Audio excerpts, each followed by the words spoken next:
Hierarchy is a natural tendency in society. Um, professionally, uh, your socioeconomic status, um, sexual hierarchy, and the list goes on. And in Western culture, I find that people stop caring about who was with who eventually, sexually and romantically. Typically, we are forced to let all those emotional, romantic, sexual, and some would say immature and childish feelings subside lest we be consumed with them. This is part of what would be considered coming of age and maturing. When that happens, I think it's trivialized because there's something lost there, and thus, by classifying it as maturing, or I should say, as mature versus immature, you make it a bad thing. There's a quote from Francis Bacon, which I come back to again and again, which is, "Nature to be commanded must be obeyed." This can be taken literally as it applies to empirically derived evidence that we find in nature, but I find it can also be taken more abstractly with respect to people, and I suppose you could say psychology. Thus, perhaps we stop caring about those aforementioned people because there's something deeper that we care about that is lost, which is that there is honor and integrity that we discover is not there. Honor and integrity go deeper than the most primitive animalistic tendencies, and they are the source of human strength. Those are the attributes that are at the core of civilization. Without that structure of society, we would be animals. What is honor and what is integrity? How do you define them? That is a question that I think philosophers, politicians, and laymen have been grappling with since we could think of such things. How you encompass those things so that we have respect for our own rights and the same rights of others necessarily means that you construct a political and economic system consistent with how you define honor and integrity. Where did the concepts for honor and integrity originate? Perhaps the first men, the cavemen, the tribal men, stumbled upon it by accident, remembered that it was a good thing for them to not fight and to kill the next tribe over for self-preservation. Men since the beginning of our existence have wanted land, women, and the means to maintain or grow their existence. Thus, perhaps they figured on occasion, by happenstance, that the best course of action was to respect one another's land, women, and ability to hunt, and thereby retain and even grow and acquire more land, and grow their population. Now, this was a rarity, no doubt, and still is, quite frankly, but big things have small beginnings, and Rome wasn't built in a day, after all.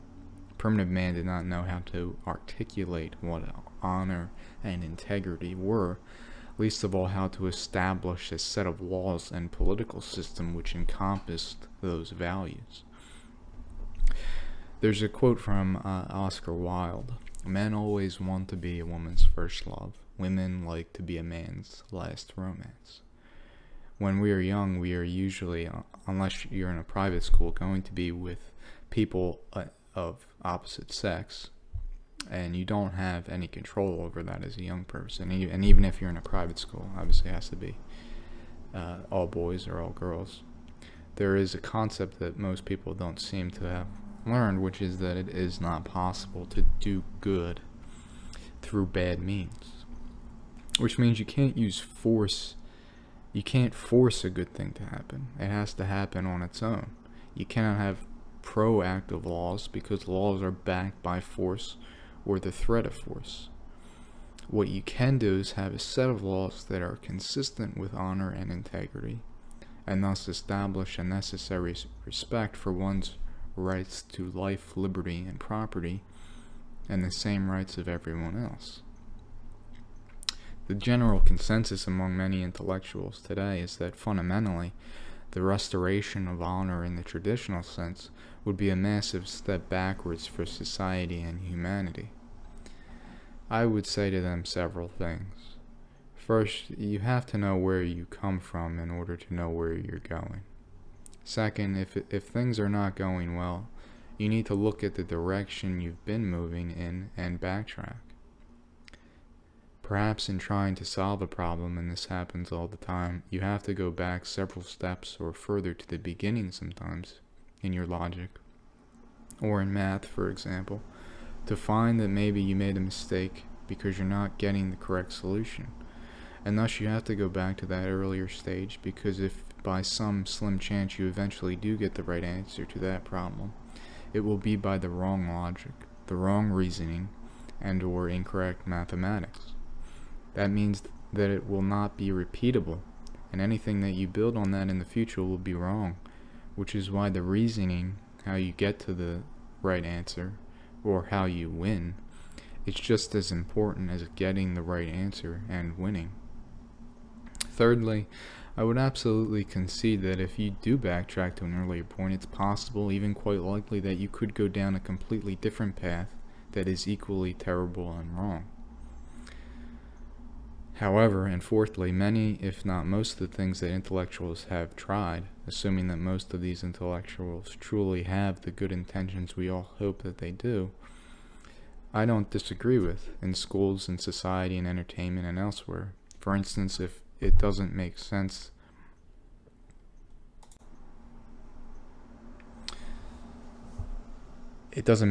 that men find love later in life and die younger than women. It's a loss of opportunity and life wasted. Thus, in public schools, boys and girls commingle, and we see this with affirmative action and other areas where intellectuals are trying to establish positive interaction with people of different races, so that there isn't unnecessary and illogical conflict. The earlier this is done, the better. However, something isn't working here, and I think it's because they have tried to do good through bad means. They used the government and public schools and laws that try to force a good thing. Nature to be commanded must be obeyed, Francis Bacon. We cannot ignore the reality of human nature, of the way things have been for hundreds or thousands of years or since the beginning of mankind. If we are to overcome to a greater extent our primitive animalistic nature, or to further advance our standard of living and longevity and civilization in general, so that we can personally enjoy the nice things that life has to offer for a longer period of time than any generation before us, we first need to accept them. We cannot be in denial about reality, because we will never completely defeat nature, because that would be self-defeating, since we are a part of nature, and that's where we have our origins. It's built into our very DNA. Thus, for instance, with respect to schooling and the gender gap, we need to accept that there is a gender gap in age. We need to accept that men and women are different, that they want different things. There's a quote from Oscar Wilde that I'll repeat: men always want to be a woman's first love, women like to be a man's last romance. The natural tendency here, therefore, is that the two genders likely will only come together for the briefest period of time to spawn a new life. That is the animalistic tendency, but it isn't the logical choice. It's more logical for males and females to stay together longer to enjoy the nicer things that they respectively desire from their otherwise temporary commingling. How is that achieved? How is the prolonging of a good thing achieved depends on the length desired, but it is difficult to prolong a good thing at all if people are not honest about the reality of their own nature and the nature of the opposite sex, for instance. This applies more broadly to many other aspects of life as well. It's also difficult to achieve the desired end and the desired end result without educating and guiding our children to coming to grips with the reality of their own nature as early as possible. This is opposed to manipulating them into believing in an end result blindly and using them as pawns in a political game. Gender tends to be one of the first great obstacles to overcome for most young people, however. finding a lasting relationship, for example, and starting a family, and then later maintaining that family. All of these things and much more are examples.